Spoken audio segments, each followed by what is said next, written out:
So আজকে আমরা কথা বলবো রাহু ইন 9th হাউসের ব্যাপারে।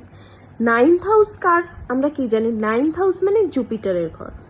সো রাহু জুপিটারকে খুব একটা ডিস্টার্ব কিন্তু করে না, কারণ রাহু কেন, কেউই জুপিটারকে খুব একটা ডিস্টার্ব করে না। জুপিটার তো গুরু না, দেবগুরু বৃহস্পতি। 9th হাউসে থাকলে আমরা কি দেখছি যে এরকম টাইপের মানুষদের কিন্তু high chances of foreign travel আছে। মানে তারা কিন্তু ফরেন ট্রাভেল করবে, বারবার করে ফরেন ট্রাভেল করে ওখানে সেটেলও হয়ে যেতে পারে।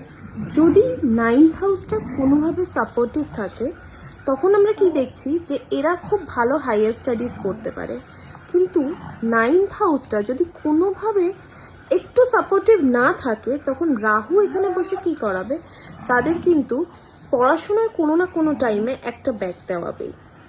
এরকম টাইপের মানুষদের আমরা কি দেখছি, নিজেদের ধর্মের থেকেও অন্যদের ধর্মের প্রতি এদের টানটা একটু বেশি থাকে। রাহু 9th হাউসে থাকলে আমরা কি দেখছি যে এরকম টাইপের লোকরা কোনো না কোনোভাবে কিন্তু একটু স্ক্যামে জড়িয়ে পড়তে পারে। কারণ রাহু যদি এখানে একটুকু গোলমাল করে তখন তারা স্ক্যাম করে ফেলতে পারে। আর স্ক্যাম করলে কি, দেবগুরুর ঘর, গুরু কিন্তু তাদেরকে তাহলে ছাড়বে না, তখন তারা ফেসে যেতে পারে এইটার জন্য। তো স্ক্যামের থেকে কিন্তু তাদের দূরে থাকতেই হবে। 9th হাউসে রাহু থাকলে এরকম টাইপের লোকরা কিন্তু highly intelligent, highly creative and highly রোম্যান্টিকও।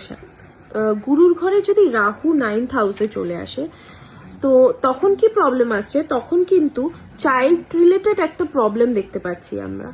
So Rahu যদি এইটা মানে 9th হাউসে আসে তখন আমরা কি দেখছি যে সেই মানুষগুলোর চাইল্ড রিলেটেড প্রবলেম হয়ে থাকে। সো 9th হাউসের ভিডিওটা যদি তোমাদের ভালো লাগে লাইক করো, শেয়ার করো, সাবস্ক্রাইব করো, অ্যান্ড তোমাদের সঙ্গে দেখা হচ্ছে নেক্সট একটা ভিডিওতে। টাটা।